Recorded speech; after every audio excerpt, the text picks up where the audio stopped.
Show jumping, probably the most popular equestrian sport, in which some 80 countries now compete. With top prize money reaching $250,000 and horses costing up to $1.5 million, show jumping is big business, made possible only by commercial sponsorship. The sport attracts huge audiences, and television viewers for the big events run into billions. What is so compelling about the Grand Prix arena? The sport, of course, is intrinsically very artificial, and people have sometimes asked me, how can you attach so much importance to the fact that you build these ridiculous artificial fences and then you jump them and he happens to jump them a second or 2 seconds faster or leaves one more of them up than you do, and that's a matter of very great consequence?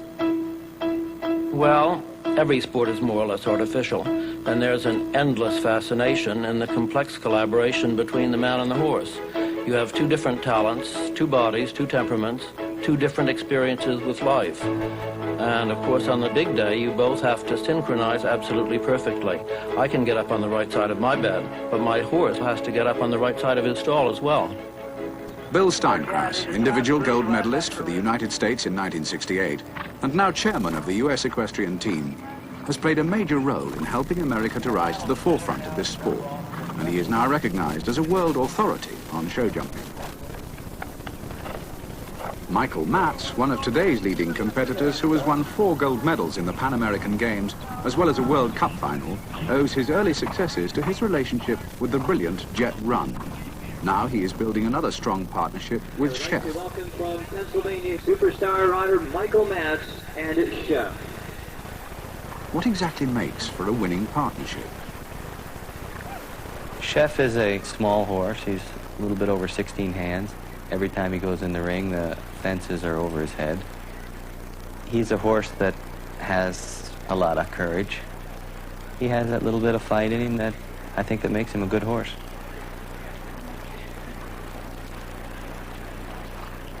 Michael Matz is a real perfectionist and a great stylist, and very few riders have ever made difficult things look so easy.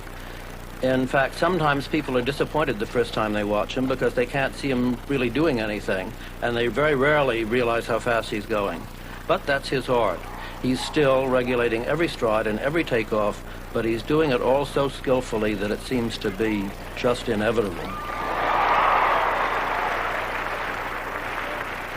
I'm maybe not a natural, but I work at it maybe a little bit harder. I try to be as consistent as possible. I'm not going to take real big chances. I'm not going to go crazy in a jump off. I'll do what I have to do. I'd rather always get a piece of a Grand Prix than 1 week win and never hear from me again in 6 months. On the other side of the Atlantic, John Whitaker's partnership with the matchless Ryan's son took him to the top of the sport in Great Britain. He has since won medals at the Olympic Games, the World Championships, and the European Championships. John Whitaker is a typical North Countryman, and it's been really fascinating to watch his development as a rider. In temperament, he's very strong and rather quiet. His first great collaboration was with Ryan's son, who was a real old-fashioned pattern of horse, and John rode him in a somewhat old-fashioned northern Yorkshire way, with a long rein and long stirrups, and they won an awful lot together, including the individual silver medal at the 1980 alternate Olympics. Since then, John's developed an entirely new partnership with a very different kind of horse, Milton, and he's learned to ride him in a very different way, a somewhat more classical way, with a shorter stirrup and riding very much more forward. But no matter what he's riding, Johnny is certainly one of the very soundest riders in the world today.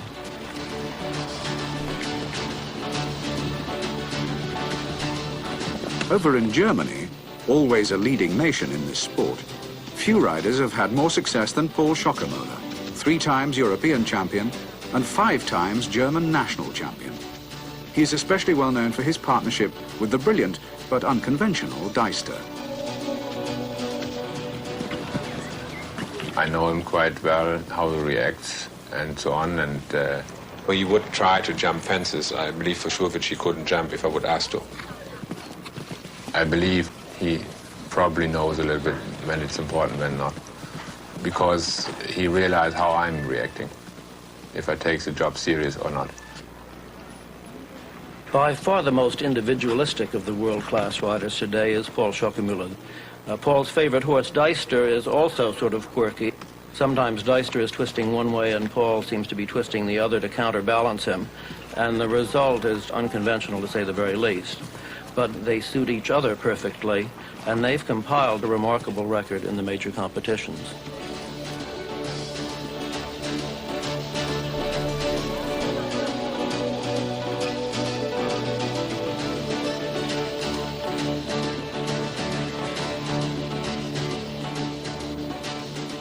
To have a good mental rapport with your horse, it's exactly the same as having a rarely good marriage and understanding.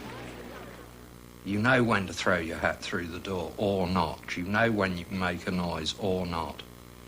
You know when you can talk seriously or not. Horses have lots of ways of answering back, but it isn't vocal. What then is involved in the long and arduous business of training the show jumper to be obedient and careful? You have to remain a friend, and yet you have to have respect.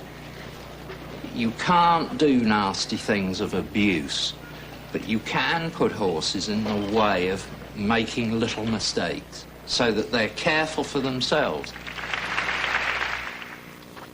Back in Pennsylvania, Michael Matz's training puts these ideas into practice.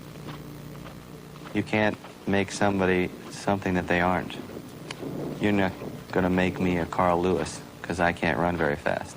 Even if you hit me with a hot prod in the rear end, I'm not going to run. There's all sorts of things you can do to a horse to stop them from hitting the fence, but I've never known one method that lasted very long. Usually it's telling you that the horse isn't very good. I do a lot of little jumps, but really make them learn how to turn and listen to you. Even 1-foot fence or a 2-foot fence, they can learn to turn over that, and you don't have to school them to death. Everybody tries to make it hard, and I try to do everything as simple as possible. You have a bad class, it's not the end of the world. Don't go change your whole stable, your whole training. You go to the next class and keep going the same way. Although horses perhaps don't reason very well, they have marvelous memories. And the shared experience, having been through big Grand Prix, having both been flat out with their nerves stretched to the maximum, that's something that builds up a remarkable confidence and a remarkable intimacy.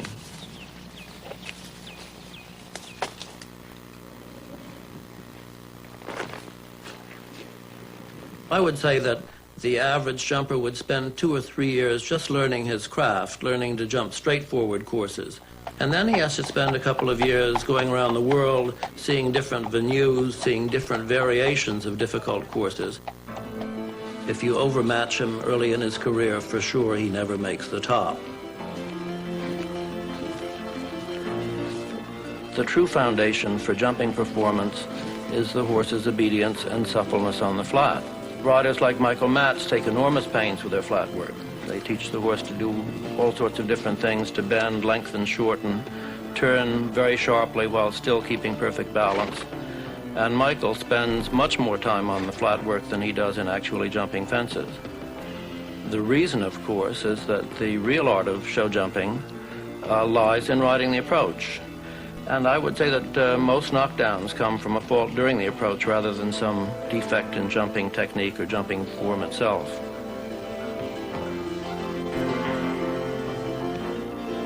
It's the horse who honestly is the athlete. And the rider really has to be the trainer, father confessor, parent, but the horse has to finally do the work. And thus, the rider's physical strength is not a very important factor.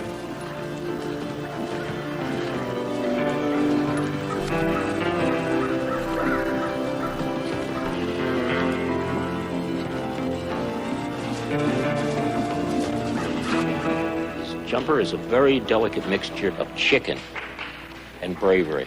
He has to be scared enough not to want to hit the jumps, but still brave enough and get down and try and jump them. If you put too much of the chicken in the mixture, he won't go. If you put too much bravery in the mixture, he knocks everything down, doesn't care. So that's where training is, just to keep that very delicate balance. And if you have done it right, the horse's eye will synchronize with the rider's eye and see what the distance is and know to shorten or know to lengthen. Paul Schuckemöhle is of the same opinion.